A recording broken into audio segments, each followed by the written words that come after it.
Okay, Assalamualaikum and good day everyone. So today we will start our chapter 2 on descriptive statistics. Okay, so before this we have learned on chapter 1 this introduction to statistics, and we have done with the summary of chapter 1.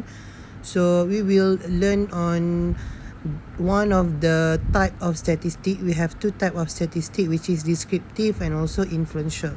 So in chapter 2 we will focus on descriptive statistic, on how to describe the descriptive statistic. Okay, so what is the descriptive statistic? Is once data have been collected and organized for a specific purpose, okay, it is important that the data be well presented for analysis and interpretation. So descriptive statistic ni adalah berkenaan dengan proses we are collecting, we summarize, and then we describe all the data. So for us to describe or to do an interpretation of the data, we need to present our data for analysis purpose.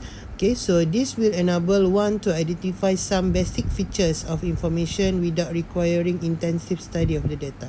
So if we present the data in a well-mannered presentation, and then it will be easier for us to do an analysis, and then it will be easier for us to do an interpretation of the data.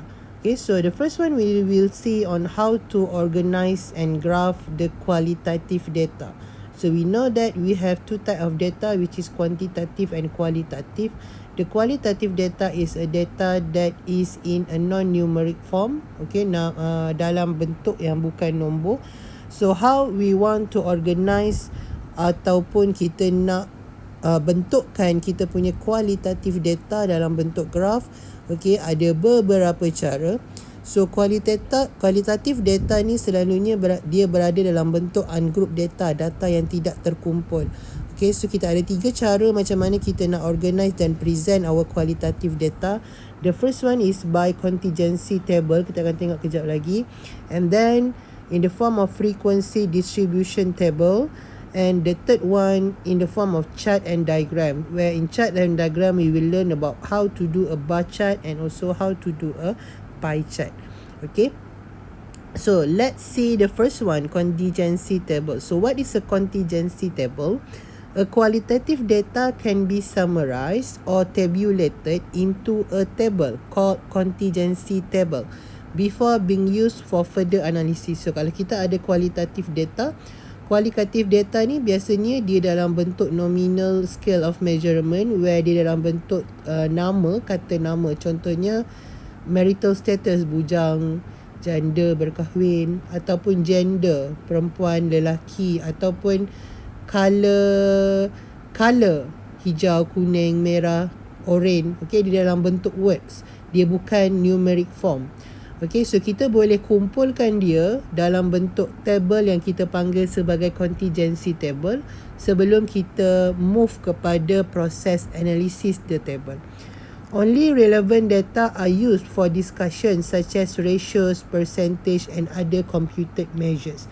So bila kita dah tablekan dia ataupun organize dia dalam bentuk table, kita dah tak guna dah kita punya qualitative data tu untuk analysis proses.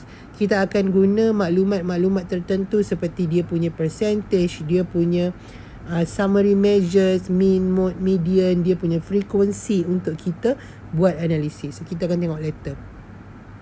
These tables are interpretative such that they are analytical and can be used to observe any significant aspect of the data.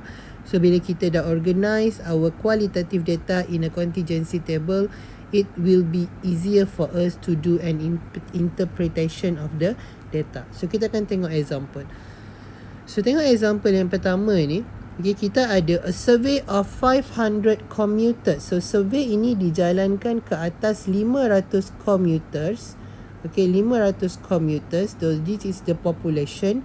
Is conducted to know preference towards a new traffic system. Okay, so kita buat survey ke atas 500 commuters untuk kita tahu dia punya preference kepada a new traffic system. From 500 commuters, 200 are males. Okay, from 500 commuters, 200 are males. Daripada 500 commuters, 200 are males. Ini adalah maklumat. Okay. The results show that 15% of the male commuters preferred the new system and 45% preferred the old system. So kita ada daripada 500 commuters ni, 200 adalah lelaki. Okay, 50% daripada lelaki ini preferred the new system, 45% lagi suka old system.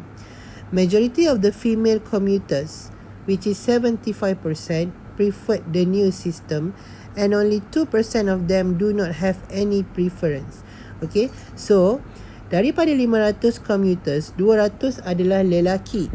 Okay, so daripada sini kita boleh tahu 500 adalah populasi kita, 200 adalah lelaki, so bakinya mestilah perempuan, 300 is a female. Daripada lelaki, okay, 45% prefer the new system, and the rest, which is 50% prefers the new system. Okay, 50% preferred the new system, 50%, 45% preferred old system.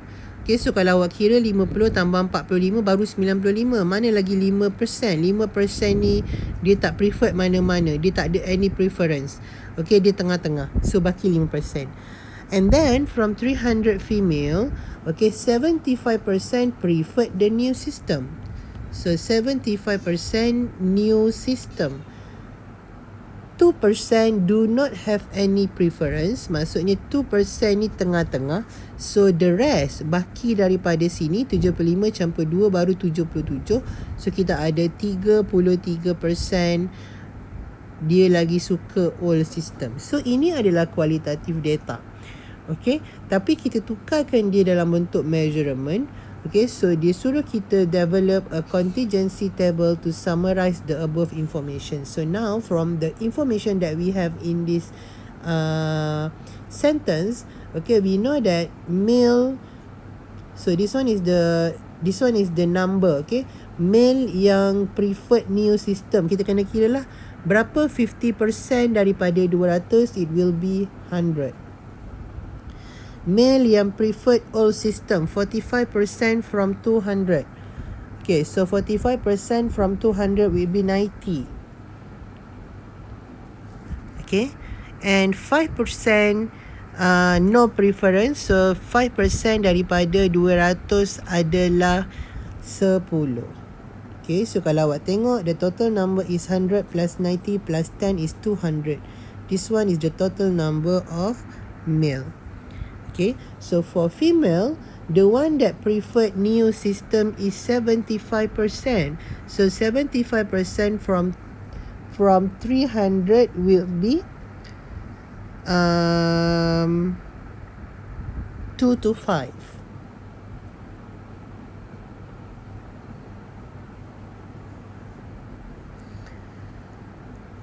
Okay, and then we have 33% yang lebih prefer old system. So we need to calculate how many 33%. Okay, 33% is 33 over 100 times with 300. Okay, so you have 99. Okay, kalau tadi kita ada 75% adalah 75 darab dengan 100, bahagi dengan 100 darab dengan 300. So kita ada berapa? 75 darab dengan 3, 7 darab 3, 21, 22, 225. Okay, and then we have 33 times with 3 is 99, but then it's more than 300. Wait, oh, it's not 33, it's 23, sorry, it's 23.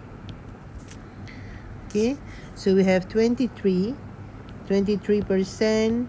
darab dengan 300. So awak nak tengok berapa jumlah daripada female ni yang lagi suka old system. So macam mana nak kira? 23% is 23 over 100 multiplied by the total number of female commuters, which is 300. So we have 23 multiplied by 3. So you have here 69. Okay, and the rest, which is 2% from 300, so 2 divided by 100 multiply by 300, it will be 6%. 6% is no preference. So if you total up 225 campur dengan 69, you will get 294. 294 plus with 6, you will get 300. So in total, you have 200 plus 300. The total number of commuters will be 500. Okay, so this is how from data that we have, we transform it to be a contingency table. So here we have 3 to 5. Here we have 90 plus 69 is 159. 10 plus with 6 is 16.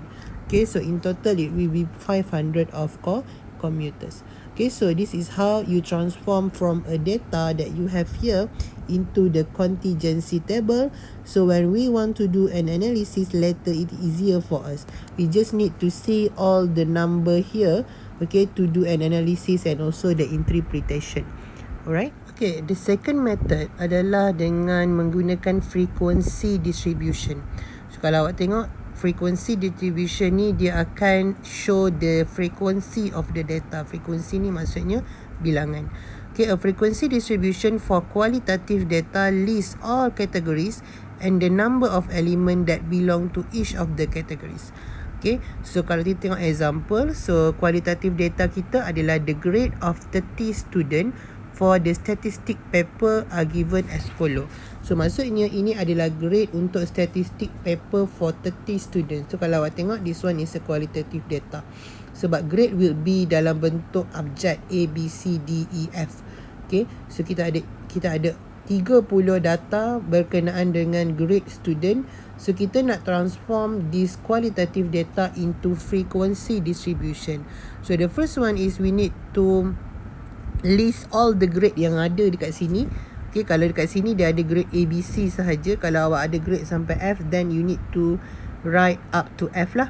Okay, and then how we form the frequency distribution table adalah dengan tuliskan berapa frekuensi untuk setiap kategori. So sekarang the first category is the student that scores A in statistic paper. So kita kena kira 1, 2, 3, 4, 5, 6, 7, 8, 9, 10, 11, 12, 13, 14 and 15. So 15 dekat sini. Alright, and then we go to the next category, which is the B. Okay, the student that scores B in statistic paper. So we have 1, 2, 3, 4, 5, 6, 7, 8, 9, 10. So we have 10. And the last category that we have in this data is the student that scores C. Okay, so you can count, you have 1, 2, 3, 4 and 5 here.